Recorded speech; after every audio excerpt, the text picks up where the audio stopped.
وہ کھاتا. پھر فرمانے لگے کہ یہ دنیا تو اس کا شارب ہے، اس کا پینے والا، اس کو صحت نہیں دیتی.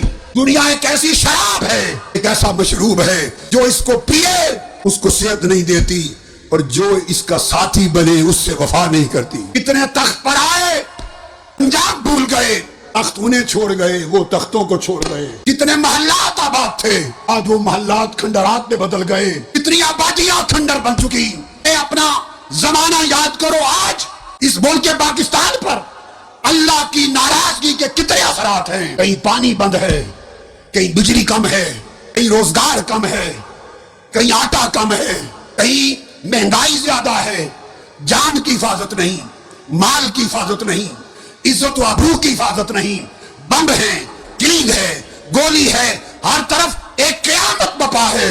اے پاکستانی یا پاکستانیان، اے اہل اسلام، اہل سرزمین پاکستان، کبھی آپ روئے؟ اپنی گردنیں جھانک کر دلوں کو دیکھا؟ مراقبہ کر کے اپنے مولا سے دل کا تعلق جوڑ کر پوچھا کہ مولا یہ سب کچھ کیوں ہے؟ پورا عالم اسلام پانی کی زنجیر میں جکڑا ہوا، تباہی اور بربادی. اہل اسلام نے سوچا کہ ہم پر کیا بیت رہا ہے امت مصطفیٰ پر. نہیں سوچا. سوچتے تو روتے، تائب ہوتے، اپنا قبلہ بدلتے، رخ بدلتے کہ جو لوگ رب کے دوست نہیں ہیں، ایمان پر نہیں، اللہ ان کے ساتھ بھی ناانصافی نہیں کرتا. ان کی اچھی بری کاوشوں کا اجر سب اسی دنیا میں دے دیتا ہے. اور جو رب کے دوست ہے اس نے اپنے دوستوں کے لیے اس دنیا سے کروڑ درجے بہتر حسن آخرت کا آرام سنبھال کے رکھا ہے. جو رب کا دوست ہو کر اس سے بے وفائی کرے اس پر دنیا تنگ ہو جاتی ہے، اور آخرت تو اس نے پہلے ہی تنگ کر لی تھی.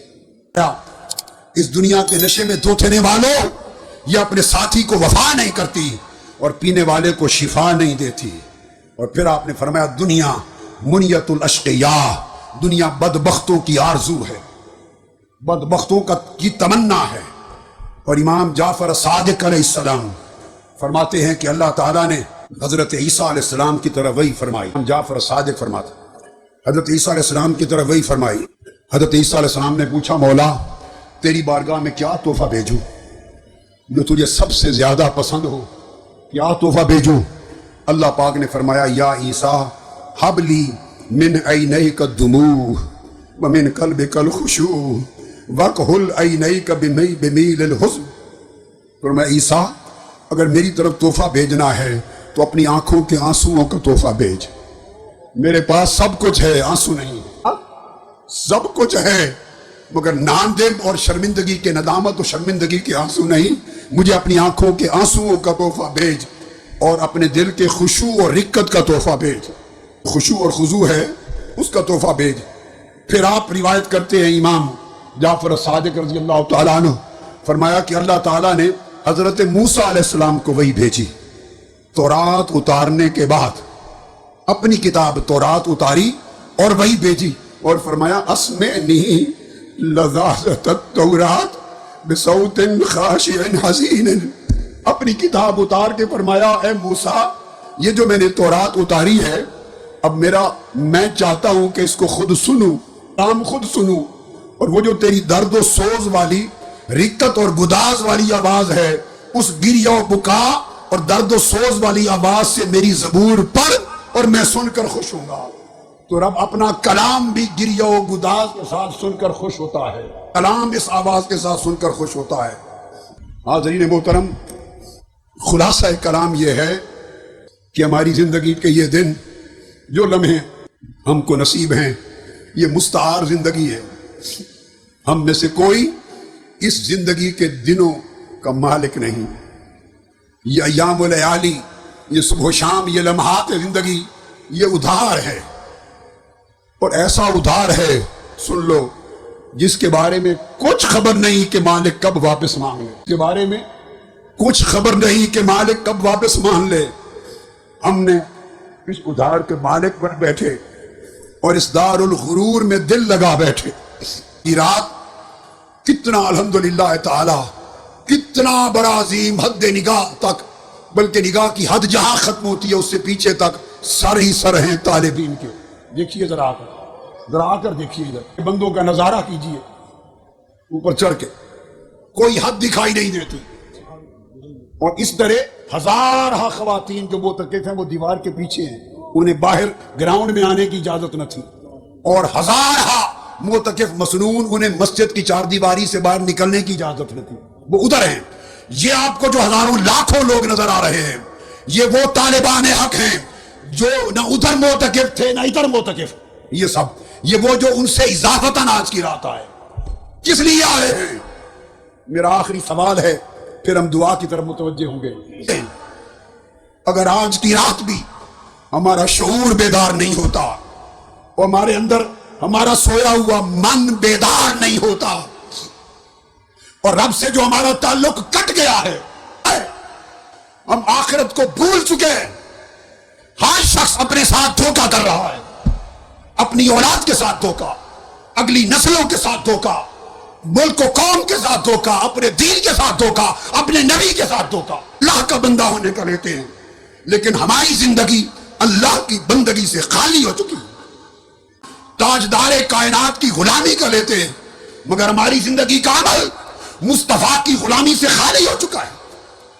کتنے لوگ ہیں جو پابندی کے ساتھ ہر روز 5 مرتبہ اپنی جبین نیاز اللہ کے حضور چکاتے ہیں. 18 کروڑ کا ملک پاکستان اور مسجدوں میں نمازیوں کی تعداد, اس کی گنتی کر لو, اور پھر اللہ کی رحمت کے طرفدار بنتے ہیں ہم. اس سے منہ موڑ کر, اللہ سے بے وفائی کر کے, نافرمانی کر کے رحمت کے طرفدار بنتے ہیں. مگر اس کا پھر کرم ہے کہ وہ فرماتا ہے کہ پھر بھی چلو میرا بندہ رو پڑا ہے, معاف کر دو. پھر بھی اسے رونے پر حیا آ جاتا ہے, رونے پر کرم کر دیتا ہے. کتنے ہیں جو آقا کی غلامی کا, امتی ہونے کا دم بھرتے ہیں, اور ہماری زندگی میں اتباع سنت محمدی ہے, سیرت محمدی کی جھلک ہے.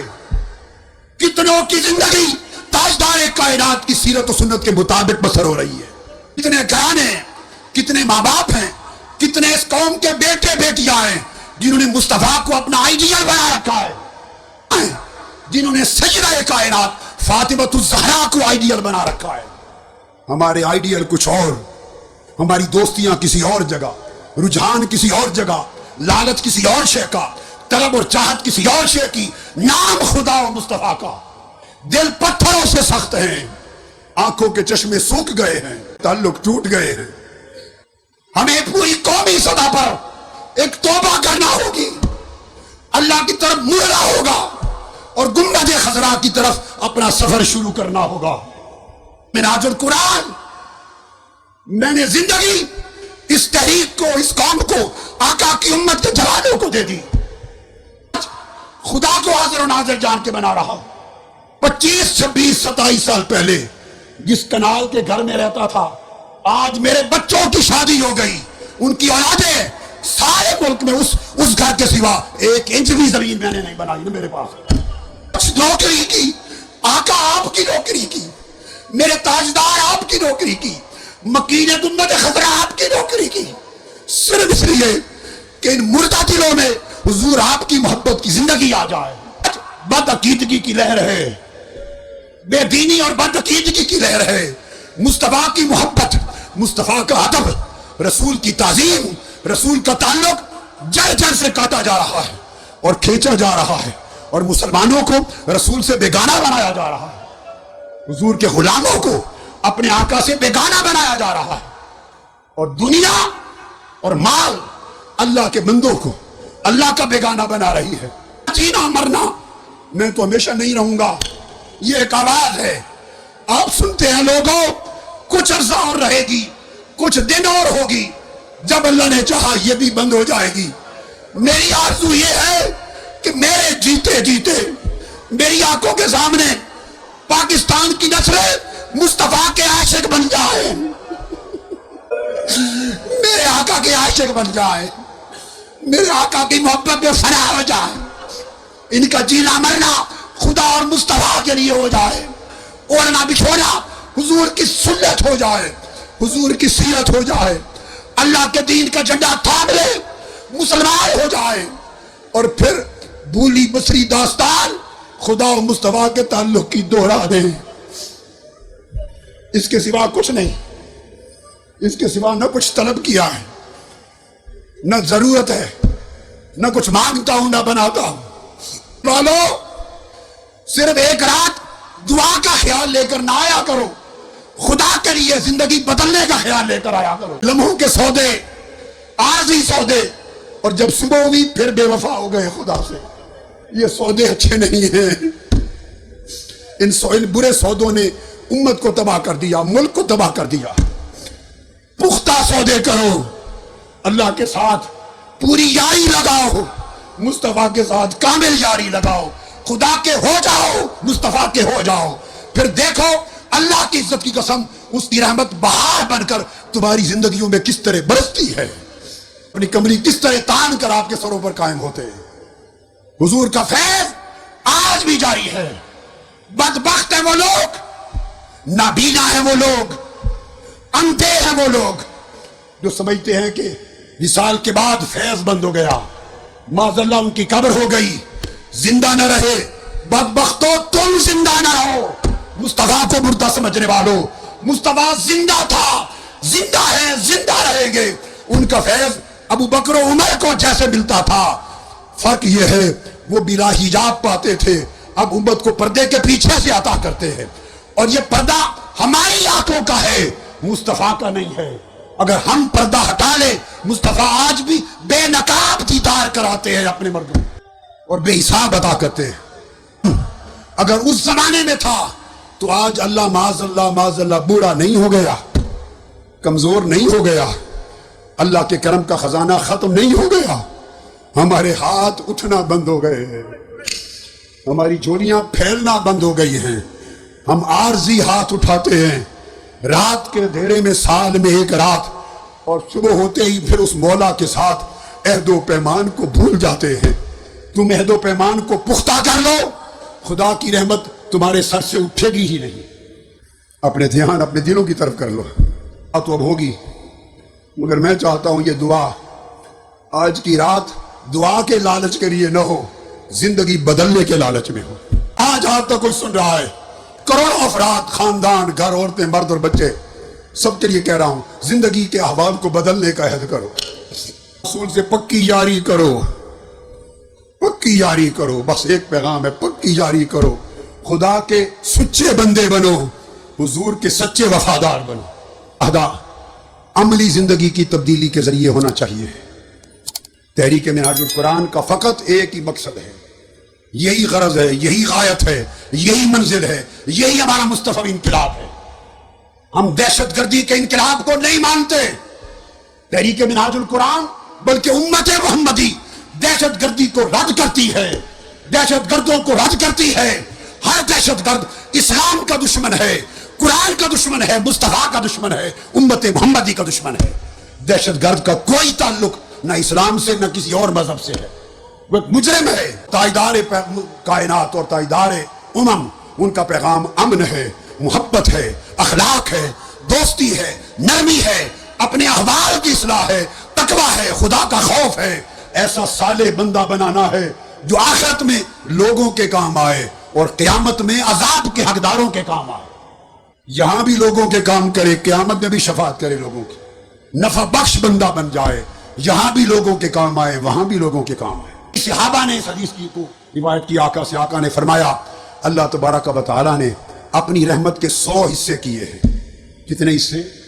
100 حصے کیے ہیں، اور جب سے کائنات بنائی تب سے لے کر قیامت کے دن بپا ہونے تک ساری کائنات میں اللہ نے اپنی رحمت کا صرف ایک حصہ ابھی تک بانٹا ہے۔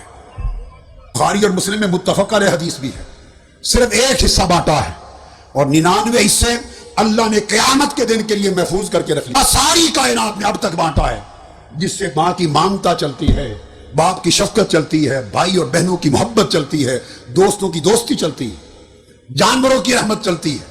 کے دن کے لیے 99 حصے رحمت کے رکھے ہیں۔ باری تعالیٰ وہ 99 حصے جو رحمت کے سنبھال کے رکھے ہیں، اس کی تقسیم کیسے ہوگی؟ اس کو آقا علیہ السلام نے فرمایا، جسے امام احمد بن حنبل نے روایت کیا، امام طبرانی نے روایت کیا، امام حاکم نے روایت کیا، امام بہقی نے روایت کیا، اسناد جید کے ساتھ، کئی صحابہ سے، کئی طرق اور کئی اسانید کے ساتھ۔ ائمہ نے اس کو روایت کیا، وہ 99 حصے رحمت کے جو قیامت کے لیے وَدَّخَرَ 30 جزء للقیامت لِأَوْلِيَائِهِ. آقا نے فرمایا کہ اللہ تعالیٰ قیامت کے دن اپنے دوستوں کو، انبیاء اور اولیاء کو، انبیاء بھی اس کے دوست اور غیر انبیاء اولیاء بھی اس کو دوست، ایک حصہ اس نے خود بانٹا، 99 حصے قیامت کے دن شفاعت کرنے کے لیے انبیاء اور اولیاء و صالحین کو دے دے گا. ان سے فرمائے گا میرے محبوب بندو، تو نے دنیا کی محبت چھوڑ کر مجھ سے لو لگائی تھی، میں آج 99 حصے رحمت کے تم کو دیتا ہوں. تم جس کی شفاعت کرو گے آج اس کی بخشش ہوگی، شفاعت کرو گے بخشش ہوگی. حتیٰ کہ کوئی دوزخ میں اگر جا چکا ہوگا اور تم اس کو پہچانو تو جس کو چاہو نکال کر جنت میں ساتھ لے جاؤ. یہ صحیح بخاری کی حدیث بتا رہا ہوں، صحیح مسلم میں ہے، ترمذی میں ہے، نسائی میں ہے، صحیحین کی متفق علیہ حدیث. دوزخ کو حکم دے گا، دوزخ کی آگ، میرے ولی آئیں گے اپنے دوستوں اور اپنے ماننے والوں کو شفاعت کر کے جنت میں لے جانے کے لیے، نکالنے کے لیے. وہ کچھ عرصہ دوزخ میں پڑے ہیں جب تک میرے اولیاء نہیں آتے. خبردار تو ان کی پنڈلی سے اوپر نہ جانا، ان کے چہرے نہ جھلس جائیں، کہیں ایسا نہ ہو کہ انہیں پہچاننے میں مشکل پیش آئے. اللہ پاک پوچھے گا انبیاء اولیاء سے جنت میں جاؤ، اللہ کے دوست اور ولی کہیں گے. یہ بخاری مسلم کی متفق علیہ حدیث. افسوس آج میڈیا پر، ٹی وی پر، ذرائع ابلاغ پر ان پڑھ لوگ جنہوں نے نہ کبھی بخاری پڑھی نہ مسلم پڑھی، نہ علم اہل علم کے سامنے زانوے تلمس دے کر کے سیکھا، نہ کتب کے سمندر میں غوطہ ہوئے، بیٹھ کر غلط باتیں کر کے امت مسلمہ کی نسلوں کو بہکاتے گمراہ کرتے ہیں. سن لو، بخاری مسلم کتاب التوحید کی حدیث متفق علیہ، اس کو جھٹلا کوئی نہیں سکتا، رد کوئی نہیں کر سکتا. شفاعت تو جو ہوگی سو ہوگی. اولیاء مومنین کہیں گے باری تعالیٰ ہم جنت میں نہیں جاتے، نہیں جاتے. اللہ پاک پوچھے گا، فرمائے گا میرے مومن ولی بندے اس دن مجھے اپنے پیار میں، لاڈ میں اس طرح جھگڑا کریں گے کہ تم دنیا میں حق مانگنے کے لیے کیا جھگڑا کرتے ہو، کریں گے. اور لاڈ میں کہیں گے ہم جنت میں نہیں جاتے. میں پوچھوں گا کیوں نہیں جاتے؟ وہ کہیں گے ہمارے دوستوں کے دوست لاجپال ہوتے، ہمارے دوست دوزخ میں چلے گئے. انہم کانوا یصلون معنا وکانوا یصومون معنا وکانوا یحجون معنا وکانوا یعملون معنا. یہ ہمارے ساتھ حج کیا کرتے تھے، نماز پڑھتے تھے، راتوں کو اکٹھا جاگتے تھے، اعتکاف کرتے تھے، روزے رکھتے تھے. ان کا ایک تعلق تھا اور نیک عمل میں پورا نہ صحیح کچھ نہ کچھ ہمارے ساتھ دال دلیا کرتے تھے. اب وہ دوزخ میں جا پڑے. ہم اتنے بے وفا نہیں، انہوں نے دنیا میں ہمارا دامن نہیں چھوڑا، دنیا میں ہمارا دامن نہیں چھوڑا. ہم آخرت کے دن انہیں دوزخ میں چھوڑ کے کیسے جنت میں چلے جائیں؟ اللہ پاک فرمائیں گے بخاری اور مسلم ترمذی صحیح ستہ میں، اللہ پاک فرمائیں گے اپنے اولیاء کو ان کو پہچانتے ہو؟ عرض کریں گے باری تعالیٰ پہچانتے ہیں. حکم ہوگا جاؤ اخرجوہم من النار من عرفتم، جن کو پہچانتے ہو اپنے ہاتھ سے دوزخ سے نکال کر جنت میں ڈال دو. اولیاء ہاتھ سے دوزخ سے نکال کے جنت میں ڈالیں گے. ہم چاہتا ہے کہ اللہ کے ایسے بندے بنے کہ یہاں بھی مخلوق کے کام آئیں اور وہاں قیامت میں بھی دکھی مخلوق کے کام آئیں.